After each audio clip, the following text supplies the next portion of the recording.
గారు please wait. లింగంనే Sivaram Prasad గారు మాట్లాడతారు ఒకసారి. శివరాం ప్రసాద్ గారు, the questionable integrity from the part of Congress అండి ఇవాళ హైలైట్ అయింది అక్కడ. ఎందుకంటే ఆ రోజు పూర్తి మెజారిటీ ఉన్నప్పుడు చేయలేని పని ఆ రోజు తమ కూటమి, ఆ తర్వాత కూడా తమ కూటమి సభ్యులు యూపీఏలో ఎవరు కూటమి పార్టీలు ఆర్జేడీ ఎస్పీ ఇద్దరు కాగితాలు చించేసి స్పీకర్ పోడియం మీద ఇసిరేసి వెళ్ళిపోయారు. అందే ఆర్జేడీ ఎక్కువ చేసింది. అప్పుడు ఏమీ మాట్లాడలేని ఒక నిస్సహాయ స్థితిలో ఉన్న పార్టీ ఈరోజు క్వశ్చన్ చేస్తుందంటే వాళ్ళకుండే ఒకే ఒకటి అంటే ఇదేదో ఈ ఎన్నికల్లో బీజేపీ కింద మీద పడి తపస్సు చేసినా వెస్ట్ బెంగాల్లో బీజేపీ రాదు, అది అందరికీ తెలిసిన విషయమే. బొటాబొటీ మెజారిటీతోనే మమతా బెనర్జీ వచ్చేస్తుంది. తమిళనాడులో బీజేపీ ఇది ప్రభావం ఏం పెద్దగా ఏమి ఉండదు. దక్షిణాది రాష్ట్రాలు బీజేపీని సమ్మతించవు. సో కాంగ్రెస్ ఎందుకు ఆదుర్దా పడుతుంది, ఆందోళన పడుతుంది సార్? నమస్తే అండి. ఒకటి మన వాసు గారు, ఇక్కడ మనం గుర్తించాల్సింది ఏంటంటే అసలు డీలిమిటేషన్ అవసరమా కాదా, లేకపోతే మహిళా రిజర్వేషన్ అవసరమా కాదా? ఇక్కడ 1973లో ఆఖరి డీలిమిటేషన్ జరిగిన తర్వాత అప్పుడు 543 సీట్లు వచ్చినాయి. అప్పుడు జనాభా ఎంత, 60 నుంచి 70 కోట్లు. అదే జనాభా అంటే ఇవాళ 147 కోట్లు ఉన్నప్పుడు కూడా అదే నియోజకవర్గాలు అదే విధంగా ఉన్నాయి. ఇక్కడ ఇందాక మీరు చెప్పినట్టు ఒక నియోజకవర్గంలోనేమో 30 లక్షల పైన ఓట్లు ఉంటే ఇంకొక నియోజకవర్గంలో కేవలం 60,000 ఓట్లే ఉంటున్నాయి. అంటే నియోజకవర్గాలకు సంబంధించి దాంట్లో అసమతుల్యత ఉంది, ఎక్కడా కూడా ఈక్వాలిటీ లేదు. ఇది ఒకటి. రెండోది ఏంటంటే ఇప్పుడు కాంగ్రెస్ పార్టీ మాట్లాడుతుంది ఏంటో గందరగోళం అని నేను అనుకుంటున్నాను. ఎందుకంటే వాళ్ళు ఒకటి అంటున్నారు, ఇది డీలిమిటేషన్ కావాలి, అది అవసరమే. గతంలో ఏంటంటే 1973 తర్వాత కుటుంబ నియంత్రణ అమలు చేయాలంటే ఈ జనాభా ప్రాతిపదికన గనక డీలిమిటేషన్ అనేది ఉంటే కుటుంబ నియంత్రణకు అడ్డుపడుతుంది. కాబట్టి దాన్ని ఆ రోజున ఇందిరాగాంధీ గారు ఆచారు, తర్వాత వాజ్పేయి గారు కూడా కంటిన్యూ చేశారు. 2001 వరకు డీలిమిటేషన్ ఉండకూడదని తర్వాత కంటిన్యూ చేశారు, దానికి డీలిమిటేషన్ లేకుండా. 2008లో జరిగింది కూడా నియోజకవర్గాల విత్ ఇన్ ది బౌండరీస్ లో ఆ నియోజకవర్గాల సరిహద్దులు మార్చారు తప్ప ఎక్కడ కూడా మనకి సంఖ్య పెరగల. ఇవాళ పెరగాల్సిన అవసరం ఉంది. దీంట్లో ఒకటి, ఆ రోజు దక్షిణాది రాష్ట్రాలకి మెయిన్ కన్సర్న్ ఏంటి, మేము సమర్థవంతంగా ప్రభుత్వ పాలసీని అమలు చేసాం, ఇక్కడ జనాభా నియంత్రణ జరిగింది. ఇవాళ మీరు సెన్సస్ ప్రకారం జనాభా లెక్కల ప్రకారం కనుక డివైడ్ చేస్తే ఇక్కడ ఇది సౌత్ లో దక్షిణాది రాష్ట్రాల్లో ప్రాతినిధ్యం తగ్గిపోయి ఉత్తరాది రాష్ట్రాల ప్రాతినిధ్యం పెరుగుతుంది. ఎక్కడైతే ప్రభుత్వ పాలసీని అమలు చేయలేదో వాళ్ళు లాభపడి ప్రభుత్వ పాలసీలని అమలు చేసిన రాష్ట్రాలు నష్టపోతాయి. కాబట్టి జనాభా లెక్క కాకుండా చేయాలి అనేది డిమాండ్. అదే అందరూ డిమాండ్ చేశారు, అది నిజం కూడా. ఎందుకంటే ఇప్పుడు కాంగ్రెస్ పార్టీ, ఇప్పుడు సోనియా గాంధీ గారు ఏమంటున్నారు, 2027 జనాభా లెక్కల అనంతరం చేయమన్నారు. అంటే ఏంటి మీ ఉద్దేశం? జనాభా లెక్కలను ఆధారం చేసుకుని డీలిమిటేషన్ చేయమనా, లేకపోతే కాదా?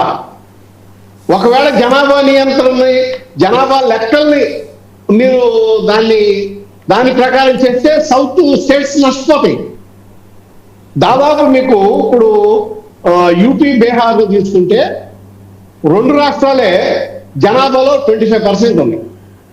సౌత్ స్టేట్స్ అన్ని కలిపితే కూడా 21 నుంచి 22%. అంటే మీరు జనాభా లెక్క ప్రకారం చేస్తే యూపీ బీహార్కి 204 సీట్లు వస్తే మొత్తం సౌత్ స్టేట్స్ 5, పాండిచ్చేరి కలిపి 171, 172 సీట్లు వస్తాయి. అంటే 2 రాష్ట్రాల కన్నా కూడా తక్కువ సీట్లు వస్తాయి. ఇక్కడ ఇది ఆలోచిస్తున్నారా, ఆలోచించట్లేదా? ఇక్కడ ఎందుకంటే మనం ఇప్పుడు కేంద్రం ఏదైతే ప్రపోజ్ చేసిందో సార్, రాజకీయాలు వదిలేసేయండి, టైమింగ్స్ వదిలేయండి. టైమింగ్ కరెక్టా కాదా, రాజకీయం కరెక్టా కాదా అంటే ఏ రాజకీయ పార్టీ అయినా సరే రాజకీయ వ్యూహంతోనే ముందుకెళ్తుంది, రాజకీయ ప్రయోజనాల కోసం ముందుకెళ్తుంది. గతంలో యూపీఏ చేయలేండి, వాళ్ళ ఎన్డీఏ చేయాలంటే రేపు ఏదన్నా ప్రభుత్వం వచ్చినా సరే వాళ్ళకు అనుకూలమైన టైంలో వాళ్ళకు అనుకూలమైన విధానాలనే అమలు చేస్తుంది. కాకపోతే ప్రజలకు మంచి జరుగుతుందా లేదా అనేది ఒకటి తీసుకోవాలి. ఇక్కడ వచ్చేటప్పటికి ఏంటంటే ఒకవేళ గవర్నమెంట్ ప్రపోజ్ చేసి వాళ్ళ బిల్లులో ప్రపోజ్ చేసిన ప్రకారం అయితే రాజస్థాను, యూపీ, బీహారు, తర్వాత మన మధ్యప్రదేశ్, గుజరాత్ ఈ 5 స్టేట్లకి ప్రస్తుతం ఈ 5 స్టేట్లు కలిపి 200 సీట్లు ఉన్నాయి. ప్రభుత్వం ప్రపోజ్ చేసిన ఇవాళ ఈ బిల్లు ప్రకారం అయితే వాళ్ళకి 313 సీట్లు పెరుగుతాయి. అదే సౌత్కి ఇవాళ 130 సీట్లు ఉంటే 203కి వస్తాయి. అట్లా కాకుండా ఇప్పుడు ఏదైతే కాంగ్రెస్ నొక్కి చెబుతుందో ఏది జనగణన అనంతరం చేయండి, ఒకవేళ దాని ప్రకారం చేస్తే ఈ 5 స్టేట్లు నార్త్ ఇందాక నేను పేర్కొన్న 5 స్టేట్కి 367 సీట్లు వస్తే సౌత్ కి 166 సీట్లు వస్తాయి. అంటే ఎంత తగ్గిపోతుందండి? మన ప్రాతినిధ్యం ఎంత తగ్గిపోతుంది? ఇప్పుడు ఇంకోటి కూడా ఇండియా టుడే కూడా ఒక సర్వే ప్రకారం చెప్పింది. దాని ప్రకారం అయితే వాళ్ళు ఏది జనాభా లెక్కల ప్రకారం అయితే సౌత్ కి 24 సీట్లు తగ్గితే ఈ ఇందాక నేను పేర్కొన్న 5 స్టేట్లకి 32 సీట్లు పెరుగుతాయి.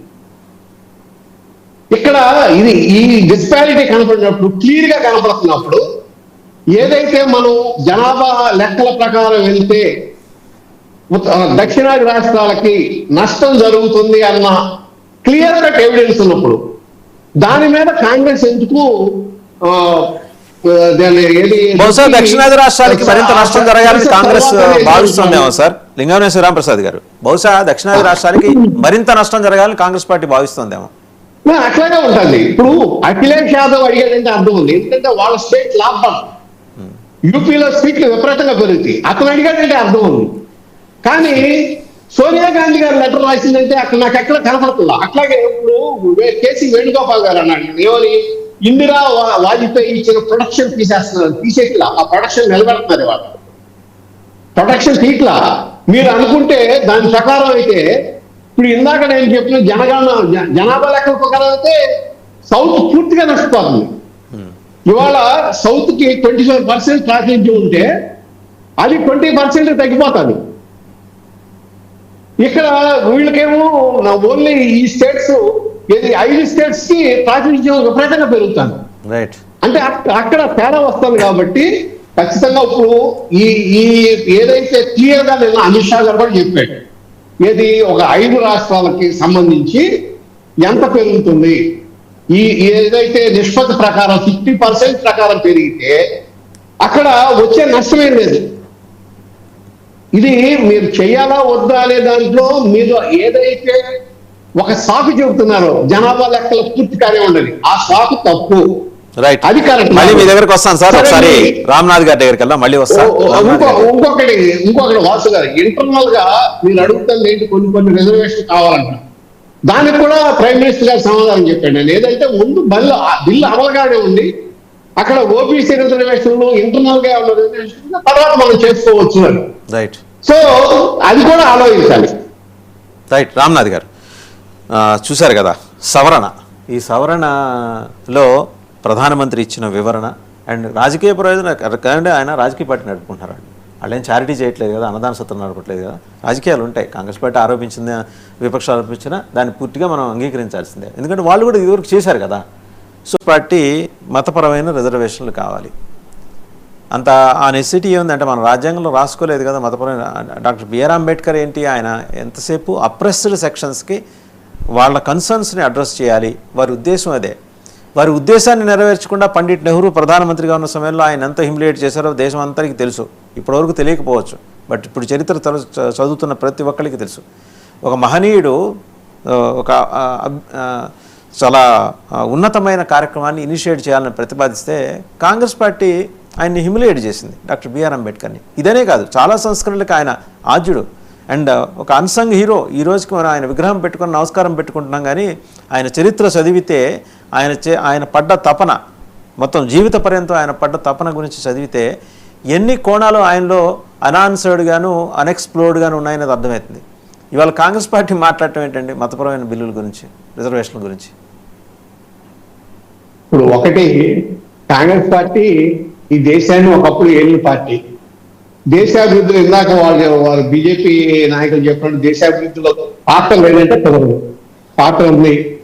దేశాన్ని గౌరవంగా నిలబెట్టడంలో ఆనాడు మన లాల్ బహదూర్ శాస్త్రి గారు కానీ ఇందిరాగాంధీ గారి నిజంగా వాళ్ళు దేశాన్ని గౌరవాన్ని కాపాడారు. అలాగే ఈ దేశ రాజకీయాలని ఆర్థిక వ్యవస్థని మలుపు తిప్పిన పివి నరసింహరావు గారు కూడా కాంగ్రెస్ పార్టీయే. అలాగే ఇవాళ మోడీ గారి ఆధ్వర్యంలో బీజేపీ కూడా ఇవాళ ఈ ఎన్డీఏ ప్రభుత్వం అంత పెద్ద యుద్ధం జరుగుతున్నా, అంత పెద్ద సంక్షోభం ప్రపంచం నెలకొన్నా ఆ సంక్షోభం భారతదేశం వరకు రాకుండా ఆపగలగడం గొప్పతనమే. ఇది మనం కాదలేని సత్యం. అయితే ఇక్కడ మనం ఆలోచించాల్సింది ఏంటంటే, ఎంత బాధ్యత కలిగిన కాంగ్రెస్ పార్టీ లేకపోతే అఖిలేష్ యాదవ్ గారు ముస్లిం రిజర్వేషన్ గురించి అడుగుతుంటే, ఇవాళ ఎన్నికలు జరుగుతున్న బీహారు తమిళనాడుని దృష్టిలో పెట్టుకుని మాట్లాడిన మాట కాదా? కేరళని ఈ మూడింటిని దృష్టిలో పెట్టుకుని మాట్లాడిన మాట కాదా? అసలు ముస్లిం రిజర్వేషన్ అంటే ఒక మతపరమైన రిజర్వేషన్స్ ఎక్కడున్నాయి? అసలు దానికి ఏ విధంగా మీరు దాన్ని అడుగుతారు పార్లమెంట్ లో? దానికి ఒక అర్థం ఉండాలి కదా. రేపు అన్ని మతాలు రిజర్వేషన్, రేపు హిందూస్ కూడా రిజర్వేషన్, క్రిస్టియన్స్ రిజర్వేషన్ అంటే ఏంటి? ఏం చేద్దాం అని దేశాన్ని మతపరంగా విభజించడమే కదా ఒక విధంగా చెప్పాలి. అది ఆచరణీయం కాదు, సమర్థనీయం కాదు. ఎట్టి పరిస్థితుల్లో ఆ రిజర్వేషన్కి అవకాశం లేదు. ఇక్కడ ఇంకోటి మీరు ఇందాక అంటున్నారు కదా, రేవంత్ రెడ్డి గారు చెప్పిన హైబ్రిడ్ మోడల్, దాని గురించి ఇప్పుడు తేజస్వి సూర్య గారు నేను ఒక మాట ఏది విభజన గురించి ఆంధ్రప్రదేశ్ విభజన గురించి మాట్లాడేటప్పుడు మాట కూలేడు. కానీ ఒక విధంగా చెప్పాలంటే ఆయన మాట్లాడింది కరెక్ట్. జిఎస్డిపి ఆధారంగా చేసుకుంటే ఇప్పుడు జనాభా ఆధారంగా మీరు సీట్లు పెంచితే జనాభా మార్పు అనేది వెంటనే జరగదు. క్రమక్రమంగా ఒక 10 ఏళ్లకో 5 ఏళ్లకో 6 ఏళ్లకో జరుగుతుంది. కానీ ఇక్కడ జిఎస్డిపి అనేది ప్రతి 6 నెలలకి మారిపోతుంది. దాని ఆధారంగా తీసుకుంటే సీట్లు ఫ్లక్చువేట్ చేయాలా? అది అసలు ఒక విధంగా చెప్పాలంటే హాస్యాస్పదమైన ప్రపోజల్ కింద లెక్కేయాలి. ఇంకొకటి, ఒకవేళ ఆ విధంగా తీసుకున్నా జిఎస్డిపి ఆధారంగా తీసుకున్న అత్యధికంగా లాభపడే రాష్ట్రాలు మహారాష్ట్ర, గుజరాత్. ఆ 2 రాష్ట్రాలు. సౌత్ లో లాభపడేది ఏంటంటే తమిళనాడు, కర్ణాటక, తెలంగాణ. ఆంధ్రప్రదేశ్ ఏం మార్పు ఉండదు, కేరళకి తగ్గిపోతుంది. ఈ మొత్తం కలిపి ఇంత ఎక్సర్సైజ్ చేసి ఇంత చేసి దీని మీద ఒక పెద్ద ఆపసాపాలు పడి దీన్ని చేస్తే సౌత్కి పెరిగే సీట్లు 10 అయితే ఒక్క మహారాష్ట్ర, గుజరాత్కి పెరిగే సీట్లు 17. అంటే ఇది కూడా సరైన ఆలోచన కాదు, ఆచరణీయ యోగ్యం కాదు, ఆచరణీయం కాదు అసలు. కాకపోతే ఒకటి, ఇక్కడ రాజకీయం అంటే డెఫినెట్ గా రాజకీయం ఉండి, ప్రియాంక గాంధీ గారు ఏమన్నారు, చాణక్యుడు ఉంటే ఇవాళ చాణక్యుడు అనేవాడు ఉంటే అమిత్ షా చూసి ఇది ఆయన నన్ను మించిపోయాడు అనుకునేవాడు అన్నట్టుగా మాట్లాడాడు.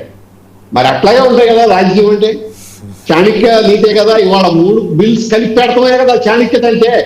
మహిళా రిజర్వేషన్ కలిపి, అట్లాగే డీలిమిటేషన్, మహిళా రిజర్వేషన్. మూడోది ఏంటంటే ఇక్కడ మీరు ఇది ఈ మన యూటీ ఆ స్టేట్స్ కి సంబంధించి సీట్లు పెంచడం.